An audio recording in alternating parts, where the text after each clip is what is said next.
আমার বড় এক ভাই আর আমি যে ঘটনাটা বলতে যাচ্ছি তা আমার বড় ভাবিকে নিয়ে। বড় ভাই বিয়ে করে ২০০৩ সালে।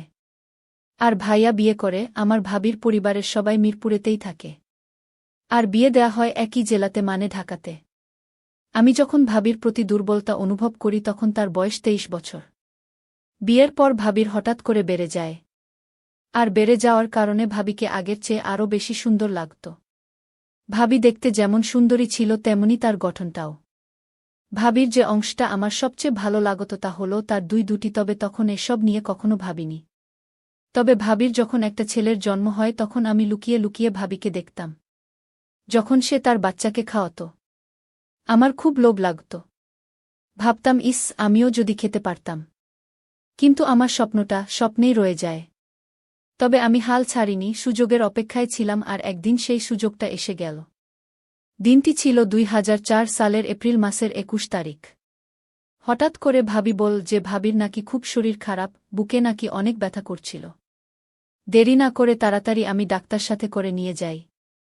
কারণ বড় ভাই তখন বাড়িতে ছিল না, আর বড় ভাই ব্যবসার কারণে থাইল্যান্ডে গিয়েছিল। তো ডাক্তার গিয়ে ভাবিকে দেখে বলে দেরি না করে ভালো একজন হার্টের ডাক্তার দেখাতে। আমি ঘটনাটা বড়ভাইকে জানাই।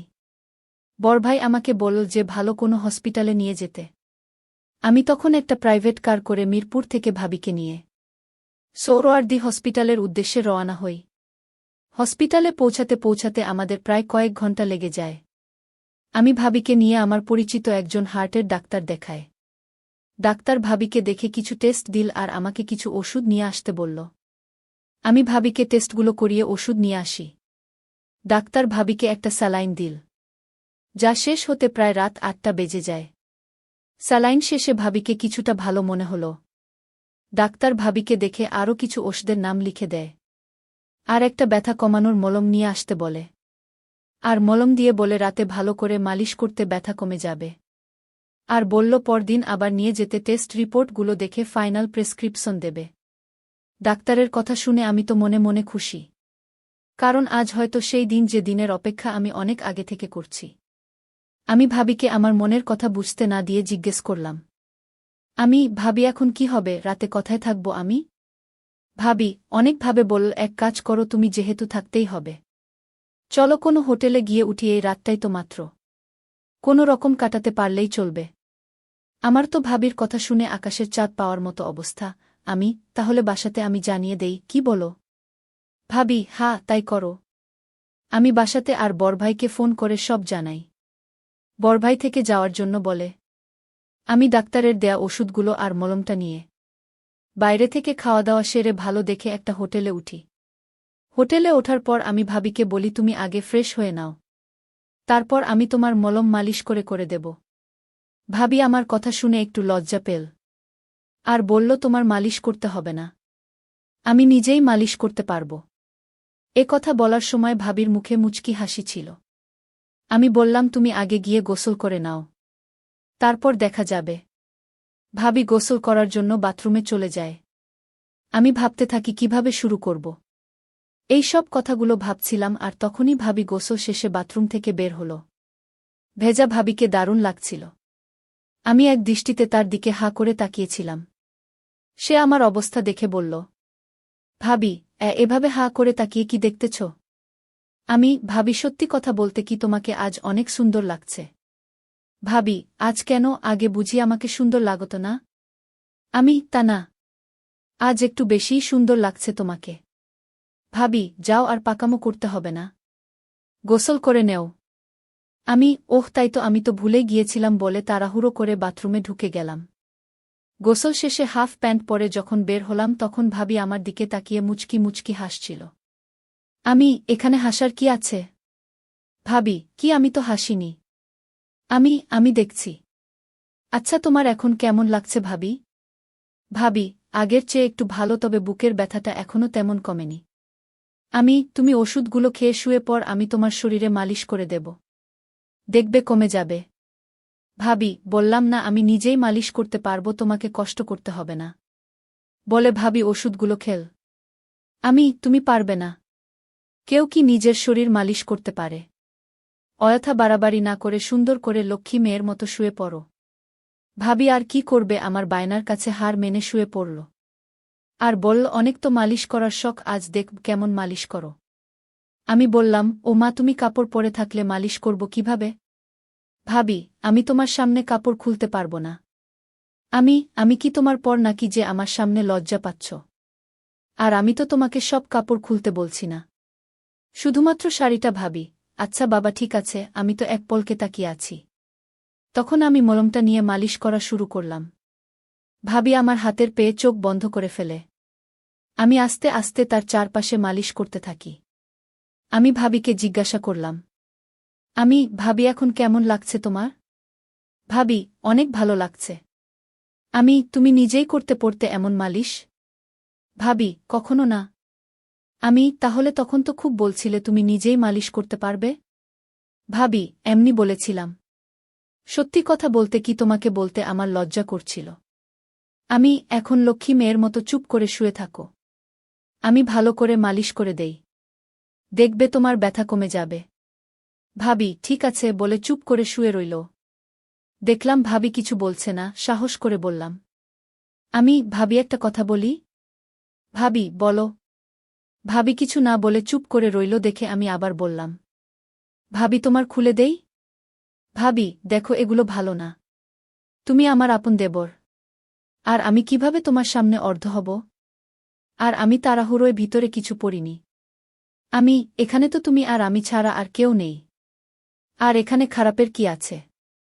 আমি তো তোমার ওগুলো অনেকবার দেখেছি। তাই আমার সামনে লজ্জা কিসের? আমি তো শুধু তোমার ভালোর জন্য বলছিলাম। এই বলে একটু অভিমানের ভঙ্গি করে বললাম, থাক, লাগবে না বলে আবার মন দিলাম। ভাবি কিছুক্ষণ ভেবে বলল, ও মা, আমার দেবরটা দেখি আমার উপর রাগ করেছে। বলে আমার মাথাটা তার দিকে তুলে নিল আর বলল, ভাবি, আচ্ছা তুমি বুঝিয়ে আমাকে লুকিয়ে লুকিয়ে দেখতে? তবে দেখ দেবর ভাবি, এসব ঠিক না। আর কেউ জানলে আমার তো সর্বনাশ হয়ে যাবে। আমার ঘর সংসার সব শেষ হয়ে যাবে। তোমার কি মাথা খারাপ নাকি? আমি কেন কাউকে বলতে যাব? তোমাকে লুকিয়ে দেখার কি আছে? তোমার ছেলেটাকে যখন তুমি খাওয়াতে তখন তো আমি অনেকবার দেখেছি। তবে সেটা অনেক আগে। আর একদিন বড়ভাই যখন খাচ্ছিল তখন আমি দেখছি। ভাবি, আচ্ছা তাই বুঝি এখন আমার এগুলো আবার কাছ থেকে দেখতে ইচ্ছে করছে? এই বলে ভাবি তার দিয়ে বলল, দেখো, তোমার যত ইচ্ছে দেখো, আর এগুলোকে একটু ভালো করে মলম দাও। আমি তো খুশিতে ভাবির বসিয়ে দেই। তারপর 2 হাত দিয়ে ভাবির শক্ত শক্ত 2টা ভাবিরগুলো দেখতে খুব সুন্দর ছিল। আমি মনের সুখে অনেকক্ষণ পর ভাবিকে বললাম, ভাবি, তোমাকে একটা কথা বলি, রাগ করবে না তো? ভাবি, না, রাগ করব না। আমি তোমাকে অনেক ভালোবাসি।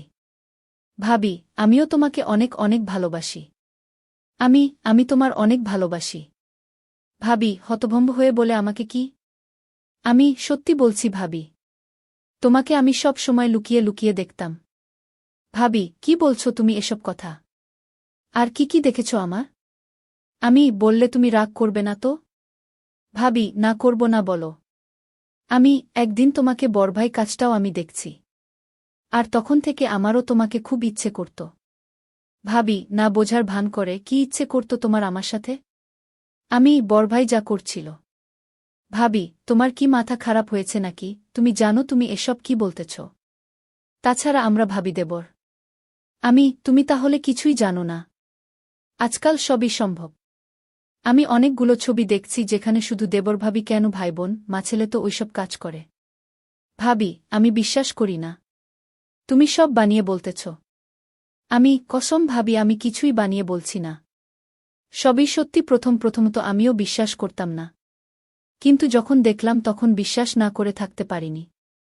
আর এছাড়াও বাজারে অনেক গল্পের বইও পাওয়া যায়, যেখানে মাছেলে, বাবা মেয়ে আর ভাইবোন ভাবিদেবরের গল্পে ভরপুর। ভাবি, তুমি কি সত্যি বলতেছ? ভাবি, আমি কি তোমাকে মিথ্যে বলবো নাকি? আর কসমত করলামই। কসম করে কেউ কি মিথ্যে কথা বলে নাকি? ভাবি কিছুক্ষণ চুপ করে থেকে বলল, আচ্ছা ওইসব বাদ দাও। আমি বুঝতে পারলাম ভাবি কিছুটা দুর্বল হয়ে পড়েছে। তাই আমি এবার দেখি ভাবির শ্বাস ঘন হচ্ছে। আমি একবার উপরে যাই, আবার নিচে নেমে আসি। কিছুক্ষণ পর ভাবি আবার জিজ্ঞেস করে, ভাবি, আচ্ছা আমরা যা করছি তা কি ঠিক? বেটিকের কি আছে? আর আমরা দুইজন তো মানুষ। আর যদি চায় তাহলে সেখানে সমস্যা তো থাকার কথা নয়। আর তুমি কি জানো পৃথিবী শুরু হয়েছে পারিবারিক খেলা দিয়ে। আগে তো দেবরভাবির ভাইবোনের বিয়ে বৈধ ছিল। আর তা হতো অনেক ধুমধাম করে। আর অনেক জায়গায় বাবার যদি কিছু হয় ছেলে তার মাকে বিয়ে করে। এরকম আরও অনেক কাহিনী আছে। ভাবি, তাই নাকি? তুমি এত কিছু জানলে কি করে? আমি বই পড়ে। ভাবি, তাই তো বলি আমার প্রতি তোমার এত মনোযোগ কেন ছিল? আচ্ছা, তুমি তাদের মতো আমার সাথে। তুমি যদি মতো দাও তাহলে তোমাকে ভালো করে, আর এটা আমার অনেক দিনের আশা। একমাত্র তুমিই পারো আমার আশাটা পূরণ করতে ভাবি। ভাবি, হ্যাঁ তুমি। ভাবি, কিন্তু আমার খুব ভয় করছে যদি কেউ জেনে যায়। তুমি আর আমি যদি কাউকে না বলি তাহলে কে জানবে? ভাবি, তা ঠিক, তবে এটা করা কি ঠিক হবে? ভাবি, তুমি শুধু শুধু চিন্তা করছো। কিছুই হবে না, আর কেউ জানবেও না। আমরা তো আর সবার সামনে না। এসব কথা বলতে বলতে আমি ভাবির কাছে, তা ভাবি এতক্ষণ খেয়াল করেনি। পরদিন সকালে ফ্রেশ হয়ে হোটেল ছেড়ে দিয়ে আমরা নাস্তা করে হালকা মার্কেটিং করে সকাল 9টার দিকে আবার হসপিটালে যাই। ডাক্তার বলে চিন্তার কোনো কিছু নাই, রিপোর্ট নরমাল। তবে যে ওষুধগুলো দিয়েছি তা চালিয়ে যান। আর 1 মাস পর এসে আরেকবার চেক আপ করে নিবেন। আমরা ডাক্তার থেকে বিদায় নিয়ে বাসার দিকে রওনা দেই। আর ওই দিনের পর থেকে আমাদের প্রতিদিনই হয়ে থাকে। আবার কখনো ভাইয়া যদি দেশের বাহিরে যায়, তখন আমাদের রাতেও হয়। আর এভাবেই আমাদের ভাবি দেবরের সম্পর্ক চলতে থাকে, যা আজ পর্যন্ত চলছে। হ্যালো বন্ধুরা, আজ আমার ভাই আমার ঘরে ঘুমাতে এসেছিলেন, কিন্তু তার উপস্থিতির কারণে আমি সেই সব কাজ করতে পারছিলাম না যা আমি সাধারণত রাতের অন্ধকারে করে থাকি। এসব কাজে আমি প্রচুর প্রশান্তি পাই, কিন্তু আমি কি জানতাম যে আজ রাতে এমন কিছু ঘটবে যার কারণে আমি ঘামে ভিজে যাব। তিনি মাত্র 2টি আঙুল দিয়ে আমাকে পাগল করে দিয়েছিলেন, আর এখন আমি সেই সব কথা আপনাদের বলতে যাচ্ছি। আমার নাম কবিতা, আমার বয়স 30 বছর এবং আমি এখনও অবিবাহিত। আমি এখনও বিয়ে করিনি এবং ভাবছিলাম যে হয়তো কখনোই বিয়ে করব না। একবার প্রেমে ধোঁকা খেয়েছিলাম এবং সেই দিনই আমি প্রেম করা ছেড়ে দিয়েছিলাম, কারণ আমি ঠিক করে নিয়েছিলাম যে আর কখনোই কোনো ছেলের ফাঁদে পড়ব না। এই কারণেই আমি বিয়ে করিনি। আমি একটি কলেজে অধ্যাপক, একজন ভারতীয় মেয়ে, সুন্দর, শিক্ষিত এবং স্মার্টও বটে। আমার শরীর ও মনে আধুনিকতার ছোঁয়া লেগেছে। কিন্তু গত রাতে আমার ভাইয়ের সাথে যা ঘটেছে তারপর থেকে অনেক কিছু বদলে গেছে এবং আমার চিন্তাভাবনাও বদলে গেছে। এখন আমার মনে হচ্ছে যে যদি কোনো ভালো ছেলে পাওয়া যায় তাহলে বিয়ে করে ফেলা উচিত। গত রাতের কথা বলি। আমার ভাই, যার বয়স 40 বছর, তিনি সেনাবাহিনীতে কাজ করেন। আর আমার ভাবির মৃত্যু হয়েছে সম্প্রতি একটি বাস দুর্ঘটনা। রাতের বেলা আমরা খাবার খেয়ে কিছুক্ষণ টিভি দেখছিলাম। তারপর আমি আর ভাই ছাদে হাঁটতে গেলাম। ভাই গ্রাউন্ড ফ্লোরে ঘুমানো আর আমি ফার্স্ট ফ্লোরে। আমার পাশের ঘরে আমার ছোট ভাই ঘুমায়। রাত প্রায় 1টার দিকে আমরা দুজন নিচে নেমে এলাম। তখন ভাই আমার ঘরে এসে বললেন, কবিতা, এখনও ঘুম আসছে না, চলো গল্প করি। আমরা দুজন বিছানায় শুয়ে গল্প করতে লাগলাম। মাঝে মাঝে ভাই তার মোবাইলে গেম খেলছিলেন, আর আমি আমার মোবাইলে লোকেদের স্ট্যাটাস দেখছিলাম। এমন সময় জোরে বৃষ্টি শুরু হয়ে গেল আর হালকা ঠান্ডা বাতাসও বিতে লাগল, যা আমরা দুজনই খুব পছন্দ করি। দেরাদুনের হাওয়া তো এমনিতেই খুব ভালো। কিছুক্ষণ পর ভাই ঘুমাতে শুরু করলেন।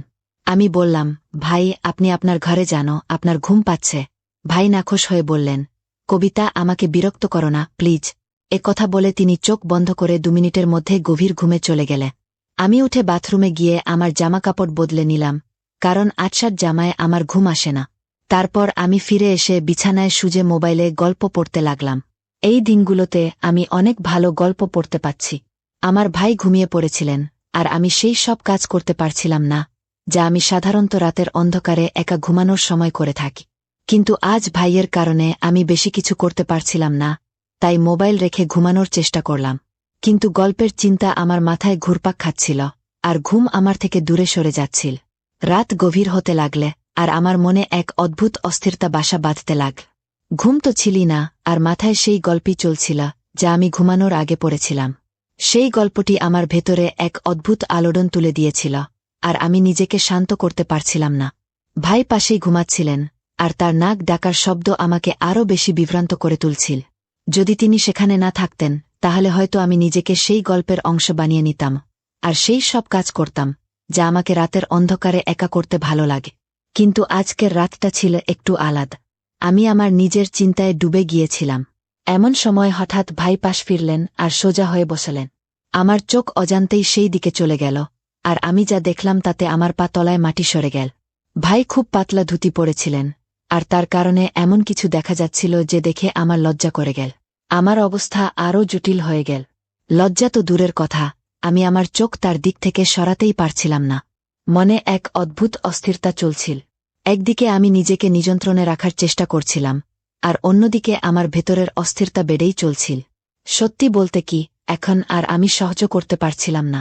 প্রতি মুহূর্তে মনে হচ্ছিল যে যদি আমি নিজেকে নিয়ন্ত্রণে না রাখি তাহলে কিছুই হতে পারে, আর এই অবস্থা থেকে বেরিয়ে আসা আমার পক্ষে অসম্ভব হয়ে যাবে। আমার হৃদস্পন্দন বেড়ে গেল, আর মনে ভয় ঢুকে গেল যে যদি কিছু ভুল হয়ে যায় তাহলে ভাই আমার সম্পর্কে কি ভাববেন, ভাইদের চোখে আমি কেমন দেখাব। এই প্রশ্নগুলো আমাকে আরও বেশি অস্থির করে তুলছিল। কিন্তু অন্যদিকে আমার মনে এক গভীর ইচ্ছাও ছিল, যা আমাকে বারবার সেই দিকে টানছিল, যেন আমি যা ভাবছি তা পূর্ণ করে ফেলি। আমার ভেতরের দ্বন্দ্ব এখন চরমে পৌঁছেছে। প্রতি মুহূর্তে আমি নিজের সাথে লড়াই করছিলাম, কিন্তু কোথাও যেন মনে সেই পুরনো গল্প আবার উকি দিচ্ছিল, আর তার কারণেই আমার ইচ্ছা আরও বেড়ে যাচ্ছিল। এখন প্রশ্ন ছিল, আমি কি ভাইকে এই ঝড় থেকে বাঁচাতে পারব, নাকি ভাই আমাকে তার কবজায় নিয়ে নেবেন। রাতের পরিবেশ আগে থেকেই অদ্ভুত ছিল, আর তার উপর ভাইয়ের ফোন বেজে উঠল। সম্ভবত কেউ তাকে মেসেজ করেছিল, আর ফোনটা আমার পাশেই রাখা ছিল, কারণ ভাই তাকে চার্জে লাগিয়ে রেখেছিলেন। ঘুমানোর আগে ভাই গভীর ঘুমেছিলেন, কিন্তু ফোনে একের পর এক মেসেজ আসছিল, আর তার আওয়াজ আমার অস্থিরতা আরও বাড়িয়ে দিল। আমি ভাবলাম ফোনটা সাইলেন্ট করে দিই, যাতে আওয়াজ বন্ধ হয়। কিন্তু সাথে সাথে আমার মনে প্রশ্ন জাগল, এত রাতে ভাইকে কে মেসেজ করছে। আমি ভাইয়ের ফোনের পাসওয়ার্ড জানতাম, তাই কোনো দ্বিধা না করেই তার ফোন চেক করলাম। স্ক্রিনে তাকাতেই দেখলাম ভাইয়ের গার্লফ্রেন্ড তাকে একের পর এক মেসেজ পাঠাচ্ছে। এক অদ্ভুত কৌতূহল আমাকে ঘিরে ফেল, আর আমি ভাবতে লাগলাম শেষ পর্যন্ত সেই ভিডিওটা কি নিয়ে। আমি ভাবলামও একবার দেখেই নি ভিডিওতে কি আছে। ভিডিও চালু করতেই আমার চোখ যেন থমকে গেল। আমি যা দেখছিলাম তা বুঝতেই পারছিলাম না। ভিডিওতে যা দেখানো হচ্ছিল তা আমি কখনোই ভাবতে পারিনি। একটি ভিডিও শেষ হতেই আমার মধ্যে পরের ভিডিও দেখার তীব্র ইচ্ছা জেগে উঠল। আমি পরের ভিডিওতে ক্লিক করলাম, আর মুহূর্তের মধ্যে সব ভিডিও দেখে ফেললাম। প্রতিটি ভিডিও আমার অবস্থাকে আরও খারাপ করে দিল। আমি বুঝতে পারছিলাম না আমি কেন এই সব দেখছি, এটা আমার এত ভালো লাগছে কেন। তবুও আমি থামতে পারছিলাম না। আমার হাত কাঁপছিল, কিন্তু চোখ স্ক্রিন থেকে সরাতে পারছিলাম না। সময় যত গড়াচ্ছিল আমার অস্থিরতা তত বাড়ছিল। আমি নিজের সাথে যুদ্ধ করছিলাম। আমি কি করছি এই প্রশ্ন বারবার আমার মাথায় ঘুরপাক খাচ্ছিল, কিন্তু আমি নিজেকে নিয়ন্ত্রণ করতে পারছিলাম না। সেই ভিডিওগুলো আমার ভেতরের ঝড়কে আরও বাড়িয়ে দিচ্ছিল। এখন আমার মধ্যে এক অদ্ভুত সাহস এসে গিয়েছিল, বা বলা যায় আমি আমার ইচ্ছার কাছে অসহায় হয়ে পড়েছিলাম। আমি সিদ্ধান্ত নিয়েছিলাম, যা হবে দেখাই যাক। এখন আমি ঠিক সেই কাজটাই করতে যাচ্ছিলাম, যা আমি দীর্ঘদিন ধরে থামানোর চেষ্টা করছিলাম। আমার হাত কাঁপছিল, হৃদস্পন্দন তীব্র হয়ে উঠছিল। আমি ধীরে ধীরে ভাইয়ের কাছে গেলাম, আর তার পাশে শুয়ে পড়লাম। কিছু এমন হল যেন কিছুই হয়নি। মনে হুলস্থুল পড়ে গিয়েছিল, কিন্তু আমি নিজেকে সামলে রেখেছিলাম। কিছুক্ষণ আমি ঘুমের ভান করলাম, যাতে যদি হঠাৎ সে জেগে ওঠে তাহলে মনে করে আমি গভীর ঘুমে আছি। হৃদস্পন্দন তীব্র হচ্ছিল, কিন্তু আমার চেহারায় শান্তির ছাপ ছিল। তারপর আমি ধীরে ধীরে আমার পা ভাইয়ের উপর রাখলাম, যেন ঘুমের মধ্যে অজান্তেই কিছুক্ষণ থেমে গেলাম। আর ভাই নড়াচড়ার অপেক্ষায় ছিলেন, কিন্তু কোনো নড়াচড়া হল না। সে তখনও গভীর ঘুমে ছিল। আমার পায়ের নিচে তার উষ্ণতা অনুভব করছিলাম, আর কিছু তার শরীর শান্ত ছিল, কিন্তু তার মনে আরেক গল্প চলছিল। আমার পায়ের নিচে তার আকাশ স্পষ্ট অনুভব হচ্ছিল, আর তার কড়া আওয়াজ আমার ভেতরের সব জটিলতাকে আরও বাড়িয়ে দিয়েছেন। আমার হৃদস্পন্দন তীব্র হয়ে উঠছিল, আর সেই ভয় যা আমাকে সবসময় আটকে রেখেছিল এখন স্পষ্ট হয়ে উঠছিল। এখন আমি নিজেকে নিয়ন্ত্রণ করতে পারছিলাম না। সময় যত গড়াচ্ছিল আমার ইচ্ছা তত শক্তিশালী হয়ে উঠছিল। আমি জানতাম যদি এখন নিজেকে নিয়ন্ত্রণ না করি তাহলে এমন কিছু ঘটবে যা থেকে ফিরে আসা সম্ভব হবে না। কিন্তু কিছুক্ষণের মধ্যেই আমার মন যেন যুদ্ধ করছিল, আর আমি ধীরে ধীরে আমার হৃদয়ের কাছে হেরে যাচ্ছিলাম। আমি আবার আমার পা হালকা করে সরিয়ে নিলাম, এটা বোঝার জন্য যে তার ঘুম কত গভীর। কিন্তু কোনো নড়াচড়া হল না। এখন আমার মন ঠান্ডা হচ্ছিল, আর শুধু একটা কথাই মনে ঘুরছিল, রাত আর নিস্তব্ধতা আমার ভেতরে এক ঝড় তুলে দিয়েছে। প্রতি মুহূর্তে আমার সাহস বাড়ছিল। আমি যে পদক্ষেপ নিয়েছিলাম, এখন তা থেকে পিছিয়ে আসা সম্ভব ছিল না। কিন্তু তখন আমি জানতাম না যে সে ঘুমায়নি। আসলে সে গভীর ঘুমে ছিল না, বরং শুরু থেকেই ঘুমের ভান করছিল। আমার প্রতিটি পদক্ষেপ সে আগে থেকেই জানত। আমি যা অনিচ্ছাকৃতভাবে করেছিলাম, তা ভাই ইচ্ছাকৃতভাবে দেখছিলেন। সম্ভবত আমাকে শাস্তি দেওয়ার জন্যই ভাই চুপচাপ শুয়েছিলেন। আমি একেবারেই জানতাম না যে তার চোখ বন্ধ থাকলেও তার মস্তিষ্ক পুরোপুরি জাগ্রত ছিল। আমার হৃদয়ে টানাপোড়েন চলছিল, কিন্তু ভাইয়ের কোনো প্রতিক্রিয়া না দেখে আমি আরও উত্তেজিত হয়ে উঠলাম। ঠিক সেই মুহূর্তে যখন আমি আরও কিছু করতে যাচ্ছিলাম, তিনি হঠাৎ চোখ খুললেন। আমার হৃদস্পন্দন যেন থেমে গেল। চোখ খোলামাত্রই আমি তড়িঘড়ি চোখ বন্ধ করে ঘুমের ভান করলাম, কিন্তু আমার মুখে আতঙ্ক ও অস্থিরতা স্পষ্ট ফুটে উঠছিল। আমি বুঝতে পারছিলাম নিজেকে এক ভয়ঙ্কর ফাঁদে ফেলেছি, কিন্তু যা হতে যাচ্ছিল তার জন্য আমি মোটেও প্রস্তুত ছিলাম না। তখনই ভাই আমাকে এই অবস্থায় দেখে ফেললেন। কিছু বলার আগেই তিনি কোনো লজ্জা বা দ্বিধা ছাড়াই এগিয়ে এলেন। এরপর যা ঘটল তা আমার জন্য এক গভীর আঘাতের চেয়ে কম নয়। টানা 4 ঘণ্টা ধরে তিনি আমার সাথে এমন কিছু করলেন যা আমি কখনো ভুলতে পারব না। সেই মুহূর্তগুলো আমার পুরো বিশ্বটাকেই বদলে দিয়েছে। কিন্তু এই গল্পের শেষ এখানে নয়। ওই 4 ঘণ্টায় যা ঘটেছিল তার সম্পূর্ণ সত্যতা আমি আপনাদের পরের পর্বে বলব। যদি জানতে চান কি ঘটেছিল, তবে আমার চ্যানেল সাবস্ক্রাইব করতে ভুলবেন না, যাতে এই রোমাঞ্চকর ও রহস্যময় গল্পের পরবর্তী অংশ আপনি উপভোগ করতে পারেন। আমি আপনার প্রিয় বন্ধু কবিতা। আগামীকাল আবার দেখা হবে। সে পর্যন্ত সবাইকে ধন্যবাদ। আমার বান্ধবীর ভাইয়ের প্রতি আমার মনটা একটু একটু করে টান অনুভব করছিল। তার সঙ্গে সময় কাটাতে আমার ভালো লাগতে শুরু করেছিল। একদিন আমি গাড়িতে তার সঙ্গে যাচ্ছিলাম, আর সে সুযোগ পেয়ে যা যা করেছিল সবকিছু আমি তোমাদের খুঁটিয়ে বলতে যাচ্ছি। এটা কিছুদিন আগের কথা, যখন আমার এক বান্ধবীর বিয়ে হচ্ছিল। বিয়ের আগেই আমার বান্ধবী আমাকে তার বাড়িতে ডেকে নিয়েছিল।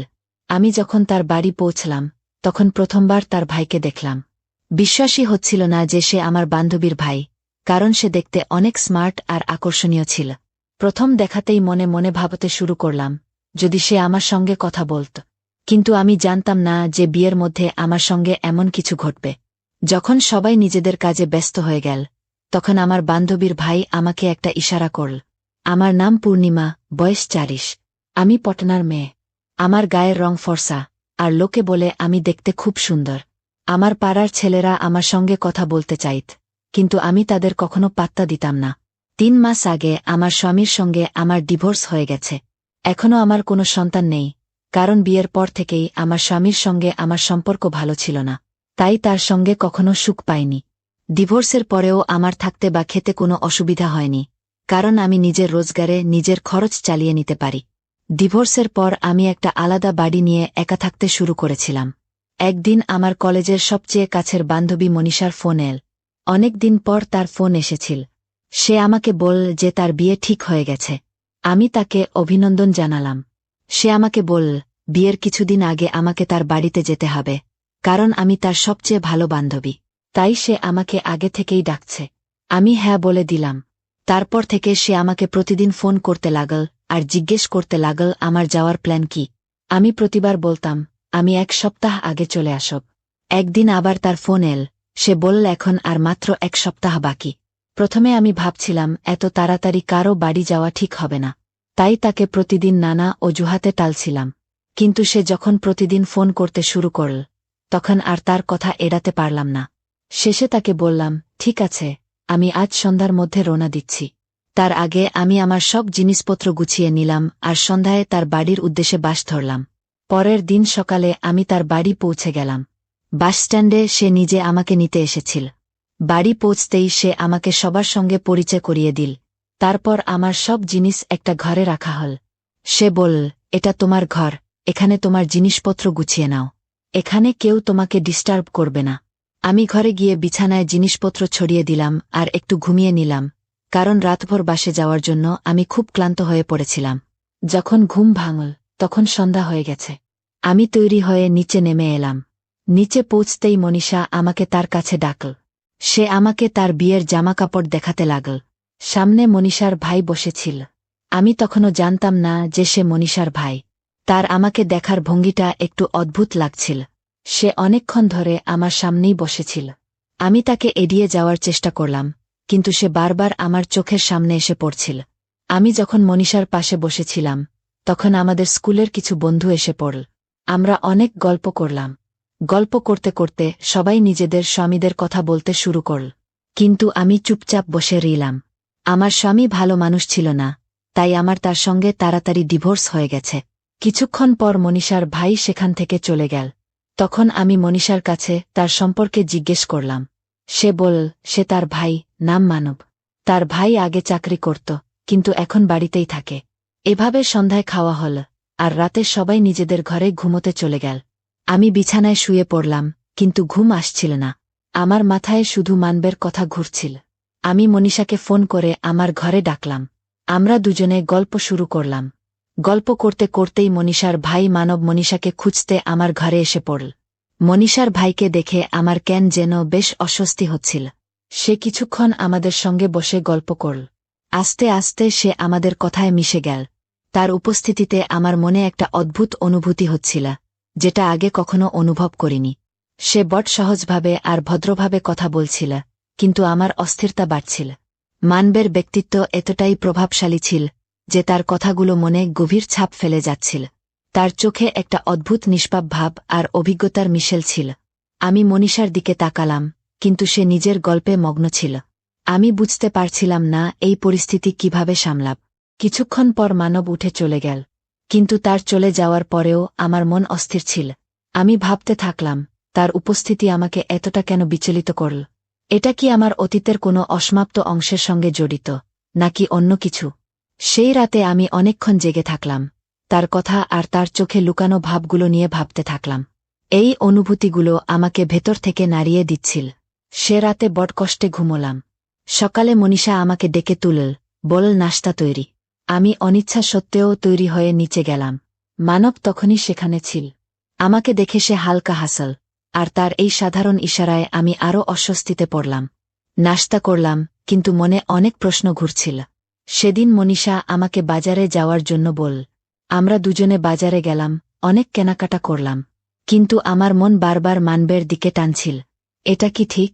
আমার কি তার সম্পর্কে এভাবে ভাবা উচিত? আমার মন আর হৃদয়ের মধ্যে যেন একটা লড়াই চলছিল। সন্ধ্যায় যখন বাড়ি ফিরলাম, মানব বাগানে বসেছিল। মনীষা আমাকে তার পাশে বসতে বলে নিজে ভেতরে চলে গেল। এই প্রথম আমি মানবের সঙ্গে একা কথা বলছিলাম। সে আমার কাজ, আমার পছন্দ আর জীবন নিয়ে অনেক কথা জিজ্ঞেস করল। তার কথা শুনে মনে হচ্ছিল যেন সে আমাকে বোঝার চেষ্টা করছে। তার সহজ ভাব আর ভদ্রতা আমাকে আরও মুগ্ধ করল। আমি তাকে আমার ডিভোর্স আর অতীতের কিছু অভিজ্ঞতার কথা একটু একটু বললাম। সে বড় ধৈর্য নিয়ে সব শুনল। তার মুখে কোনো বিচার বা সমালোচনার ভাব ছিল না, শুধু একটা গভীর বোঝাপড়া ছিল। সে রাতে যখন আমি ঘরে ঘুমোতে গেলাম, তখন বুঝলাম আমি তার সম্পর্কে না চাইতেও বেশি ভাবছি। এই অনুভূতিগুলো আমার কাছে নতুন ছিল, কিন্তু সঙ্গে ভয়ও লাগছিল। এটা কি ঠিক? এটা কি শুধু আমার একাকিত্বের ফল, নাকি অন্য কিছু? পরের দিন থেকে আমি মানবের সঙ্গে কথা বলা এড়িয়ে চলতে লাগলাম, কিন্তু তার উপস্থিতি আমি তবু টের পাচ্ছিলাম। আস্তে আস্তে আমার মনের জট বাড়তে লাগল। কয়েকটা দিন কেটে গেল, কিন্তু আমার মনের উথালপাথাল থামল না। আমি যতই মানব থেকে দূরে থাকার চেষ্টা করছিলাম, ততই তার উপস্থিতি আমাকে কাছে টানছিল। মনীষা হয়তো আমার মনের অবস্থা বুঝতে পেরেছিল, কিন্তু কিছু বলেনি। একদিন সে আমাকে জিজ্ঞেস করল, তুমি ঠিক আছ তো? আমার মনে হচ্ছে তুমি কিছু নিয়ে চিন্তিত। আমি তার কথা এড়িয়ে গিয়ে বললাম, সব ঠিক আছে। কিন্তু মনীষা জোর দিয়ে বলল, যদি কিছু থাকে তাহলে আমাকে বলতে পারো। তার গম্ভীরতা দেখে আমার মন ভারী হয়ে গেল, কিন্তু আমি মানবের কথা তাকে বলার সাহস জোগাড় করতে পারলাম না। সেই সন্ধ্যায় মনীষা একটা ছোট্ট পার্টির আয়োজন করল। সেখানে কিছু পুরনো বন্ধু আর পরিবারের লোকজন এল। আমিও তৈরি হয়ে পার্টিতে গেলাম। পার্টির মাঝে আমি লক্ষ্য করলাম মানব বারবার আমার দিকে তাকাচ্ছে। তার চোখে এমন কিছু ছিল যা আমাকে ভেতর থেকে নাড়িয়ে দিচ্ছিল। যখন সবাই ব্যস্ত হয়ে গেল, আমি একটু একা থাকতে বাগানে চলে গেলাম। সেখানে ঠান্ডা হাওয়া বিছিল। আমি ভাবলাম একা থাকলে হয়তো মনের জট কিছুটা কমবে। তখনই হঠাৎ মানব সেখানে চলে এল। সে বলল, তুমি কি একটু চিন্তিত মনে হচ্ছ? যদি চাও আমার সঙ্গে কথা বলতে পারো। তার কণ্ঠে সেই শান্ত করা গভীরতা ছিল। আমি প্রথমে চুপ থাকলাম, কিন্তু তারপর মনের ভার হালকা করার জন্য কথা বলতে শুরু করলাম। আমি তাকে আমার একাকিত্ব, আমার ডিভোর্স আর সেই শূন্যতার কথা বললাম যেটা আমাকে সবসময় ঘিরে থাকে। মানব বড় মন দিয়ে আমার কথা শুনল। তারপর বলল, জীবনে কিছু সম্পর্ক আমাদের ভানে, কিন্তু কিছু সম্পর্ক আমাদের আবার জোড়াও দিতে পারে। আমাদের শুধু সঠিক সময়ে আর সঠিক মানুষের জন্য অপেক্ষা করতে হয়। তার কথাগুলো আমার হৃদয়ে ছুঁয়ে গেল। সেই মুহূর্তে আমার মনে হল, হয়তো আমি মানবের সঙ্গে একটা অদ্ভুত সংযোগ অনুভব করতে শুরু করেছি। তার কথায় একটা গভীর বোঝাপড়া ছিল, যেটা আমাকে শান্তি দিচ্ছিল। সে রাতে আমি অনেকক্ষণ জেগে রইলাম। মনের মধ্যে একটা অস্থিরতা ছিল, কিন্তু সেই অস্থিরতার মধ্যেও একটা অদ্ভুত শান্তি মিশেছিল। আমি বুঝতে পারছিলাম না এটা ঠিক না ভুল, তবে এটা জানতাম যে আমার হৃদয় এখন মানবের দিকে ঝুঁকছে। তারপরের দিনগুলোতে আমি ছোটখাটো প্রতিটা বিষয়ে মানবের কথা ভাবতে শুরু করলাম। নিজেকে প্রশ্ন করলাম, এটা কি শুধুই একটা আকর্ষণ, নাকি আমি সত্যিই তার জন্য কিছু অনুভব করছি? আমার মনটা ঠিক কি চায়, আর এটা কোথায় গিয়ে ঠেকবে, এটা বোঝার দরকার ছিল। মানবের প্রতি আমার অনুভূতি দিন দিন বাড়ছিল, আর এই ব্যাপারটা আমাকে ভেতর থেকে জট পাকিয়ে ফেলছিল। এই অনুভূতিগুলো কিভাবে সামলাব বুঝে উঠতে পারছিলাম না। এটা কি ঠিক? আমার কি তার সম্পর্কে এভাবে ভাবা উচিত? সে তো মনীষার ভাই, আর আমি এই সম্পর্ককে অন্যভাবে দেখার সাহস জোগাড় করতে পারছিলাম না। একদিন মনীষা আমাকে বলল, মানব তোমার সম্পর্কে অনেক কথা বলে। বলে তুমি খুব বুদ্ধিমতী আর সংবেদনশীল। এটা শুনে আমি এক মুহূর্তের জন্য থমকে গেলাম। নিজেকে স্বাভাবিক দেখানোর চেষ্টা করে বললাম, এমন কিছু না, সে বট বলেই হয়তো এসব বলে। কিন্তু মনীষার কথাগুলো আমার মনে আরও হিচি ফেলে দিল। কয়েকদিন পর মনীষা হঠাৎ ঘোষণা করল যে তাকে কাজের জন্য কয়েকদিনের জন্য বাইরে যেতে হবে। সে বলল, তুমি এখানেই থাকো। মানব একা থাকবে, তোমারও একটু বদল হবে। আমি হতভম্ব হয়ে গেলাম। কিন্তু মনীষা হেসে বলল, চিন্তা করো না, আমার ভাই তোমার খুব ভালো খেয়াল রাখবে। মনীষা চলে যাওয়ার পর বাড়িতে শুধু আমি আর মানব রইলাম। প্রথমে আমি তার থেকে দূরে থাকার চেষ্টা করলাম, কিন্তু সে সবসময় খুব সহজ আর ভদ্রভাবে থাকত। এক সন্ধ্যায় বৃষ্টি হচ্ছিল। আমি বারান্দায় বসেছিলাম। মানব সেখানে চলে এল। সে বলল, তোমার মুখে সবসময় যেন একটা লুকানো কষ্ট থাকে। তোমার কি মনে হয় জীবন থেকে সুখগুলো শেষ হয়ে গেছে? তার এই কথা আমার লুকিয়ে থাকা অনুভূতিগুলোকে বাইরে টেনে আনল। আমি বললাম, কখনো কখনো মনে হয় আমার জীবনটা শুধুই একটা শূন্যতা। অনেক চেষ্টা করেছি, কিন্তু সেই শূন্যতা ভরাতে পারিনি। মানব আমার দিকে তাকিয়ে বলল, শূন্যতা সবসময় খারাপ জিনিস চলে যাওয়ার আর ভালো জিনিস আসার জায়গা তৈরি করে। হয়তো তোমার জীবনে কিছু ভালো আসতে চলেছে, শুধু নিজেকে সেই পরিবর্তনের জন্য তৈরি করো। তার কথাটা আমার ভেতরটা ছুঁয়ে গেল।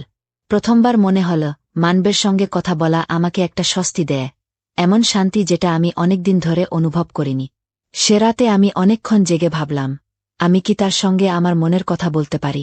এটা কি ঠিক হবে? পরের দিন আমরা দুজনে চা খাচ্ছিলাম। আমি সাহস জুটিয়ে তাকে জিজ্ঞেস করলাম, যদি কাউকে পছন্দ করো, কিন্তু পরিস্থিতি সেটাকে জটিল করে দেয়, তাহলে তুমি কি করবে? সে হেসে বলল, প্রতিটা সম্পর্ক পরিস্থিতি দিয়ে নেয়, হৃদয় দিয়ে শুরু হয়।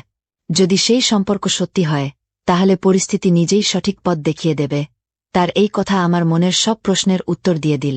আমি বুঝলাম, মানবের প্রতি আমার অনুভূতিগুলো শুধু আকর্ষণ নয়, সেগুলো আমার জীবনের সেই শূন্যতাকে ভরিয়ে তুলছিল, যেটা আমাকে এতদিন ভেতর থেকে কুড়ে খাচ্ছিল। এখন প্রশ্ন ছিল, আমি কি আমার মনের কথা তার সামনে তুলে ধরব, নাকি এই অনুভূতিগুলো মনে চেপে তার বন্ধুত্বের সম্মান করব? আমার মন আর হৃদয় দুটোই জটে পড়েছিল। তবে এটা নিশ্চিত যে মানবের প্রতি আমার অনুভূতি এখন আমার জীবনের একটা অংশ হয়ে গেছে। আগে যা হবে তা সময় আর পরিস্থিতি ঠিক করবে। কিন্তু সেদিন প্রথমবার মনে হল, আমার জীবনে সুখ ফিরে আসার আশা আবার জেগে উঠেছে। আরও কয়েকটা দিন কেটে গেল। বাড়িতে মানবের সঙ্গে আমার কথাবার্তা স্বাভাবিক হয়ে গিয়েছিল, কিন্তু আমার হৃদয়ে তার উপস্থিতি আরও গভীর ছাপ ফেলতে শুরু করল। আমি নিজেকে আটকানোর পুরো চেষ্টা করতাম, কিন্তু প্রতিবার তার সরলতা, তার অভিজ্ঞতা আর কথার মধ্যে লুকানো বোঝাপড়া আমাকে আরও টেনে নিত। এক সন্ধ্যায় মানব বাগানে বসেছিল। হালকা ঠান্ডা হাওয়া বইছিল, চারপাশটা খুব শান্ত। হঠাৎ সে বলল, তোমার মুখে একটা অদ্ভুত জটিলতা দেখা যায়। তুমি কি আমাকে কিছু বলতে চাও? তার প্রশ্ন আমাকে নাড়িয়ে দিল। আমি কিছু বলতে পারলাম না। মনে অনেক কথা ঘুরছিল, কিন্তু কিভাবে বলবো বুঝে উঠতে পারছিলাম না। শেষে গভীর নিঃশ্বাস নিয়ে বললাম, মানব, আমি তোমাকে কিছু বলতে চাই, কিন্তু ভয় হয় তুমি ভুল বুঝবে। সে বট সহজ কণ্ঠে বলল, তুমি আমার ওপর ভরসা করতে পারো। যা আছে পরিষ্কার বলো। আমি ইতস্তত করে বললাম, তোমার কথা আর তোমার উপস্থিতি আমাকে অনেক শান্তি দিয়েছে। তোমার সঙ্গে কথা বলে মনে হয় হয়তো আমি আবার নিজেকে চিনতে পারব। কিন্তু আমি জানি না এটা ঠিক কিনা। তোমার সম্পর্কে যা অনুভব করি সেটা কি শুধু আমার একাকিত্বের ফল, নাকি এর পেছনে আরও কিছু আছে? মানব কিছুক্ষণ চুপ থাকল। তার চোখে গভীর ভাবনা দেখা যাচ্ছিল। তারপর বলল, তোমার অনুভূতিতে কিছু ভুল নেই। জীবনে এমন হয়, যখন কেউ আমাদের অনুভূতি বোঝে আর সত্যিকারের শান্তি দেয়, তখন আমরা তার প্রতি টান অনুভব করি। আমি ঘাবড়ে গিয়ে জিজ্ঞেস করলাম, কিন্তু তুমি কি ভাবো? এটা কি ঠিক? সে গভীর নিঃশ্বাস নিয়ে বলল, আমাদের দুজনের পরিস্থিতি আলাদা। তুমি জীবনে অনেক কিছু সহ্য করেছ, আর তোমার আবার সুখী হওয়ার অধিকার আছে। কিন্তু আমার এটা ঠিক করতে একটু সময় লাগবে যে আমি তোমাকে সেটা দিতে পারব কিনা।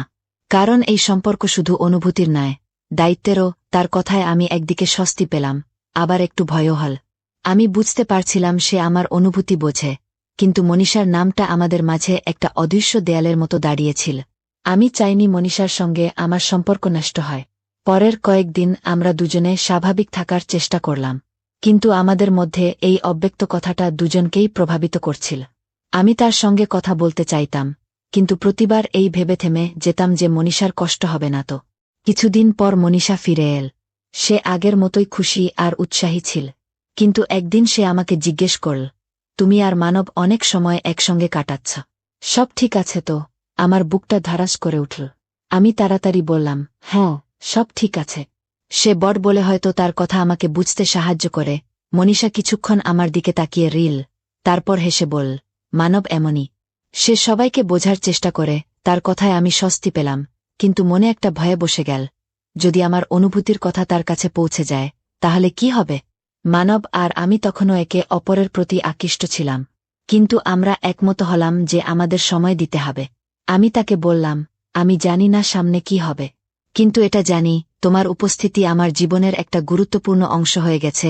মানব হেসে বলল, যদি আমাদের অনুভূতি সত্যি হয়, তাহলে সময় নিজেই পথ দেখাবে। আপাতত আমাদের এটাকে এখানেই রাখা উচিত, আর পরিস্থিতি খারাপ করা থেকে বাঁচতে হবে। এটা শুনে আমার একটু শান্তি হল, তবে মনে আশা জেগে রিল যে হয়তো একদিন সব ঠিক হয়ে যাবে। আমি ঠিক করলাম, আমার অনুভূতিগুলো সামলে আমি জীবনকে এগিয়ে নিয়ে যাব, আর দেখব সময় আমাদের কোথায় নিয়ে যায়। মানব আর আমি আমাদের অনুভূতি নিয়ন্ত্রণে রেখে একটু দূরত্ব বজায় রাখার সিদ্ধান্ত নিলাম। এটা সহজ ছিল না, কারণ তার সঙ্গে কাটানো মুহূর্তগুলো আমার জীবনের সবচেয়ে শান্তিময় সময়ের মধ্যে একটা। কিন্তু মনীষার উপস্থিতি আর আমাদের সম্পর্কের জটিলতার কথা ভেবে এটাই ঠিক মনে হচ্ছিল।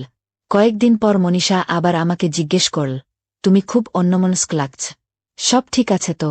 তার কথায় আমি ভয় পেলাম, আবার স্বস্তিও পেলাম। আমি হেসে বললাম, হয়তো একটু ক্লান্তি। কিন্তু সে আবার বলল, তুমি মানবের সঙ্গে অনেক সময় কাটাচ্ছ, আমার মনে হয় সে তোমাকে বুঝতে শুরু করেছে। এটা শুনে আমি হতবাক হয়ে গেলাম।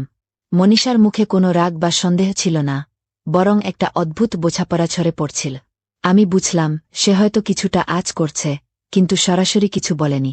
একদিন যখন মনীষা কাজের জন্য বাইরে গিয়েছিল, তখন আমি আর মানব বাড়িতে একা ছিলাম।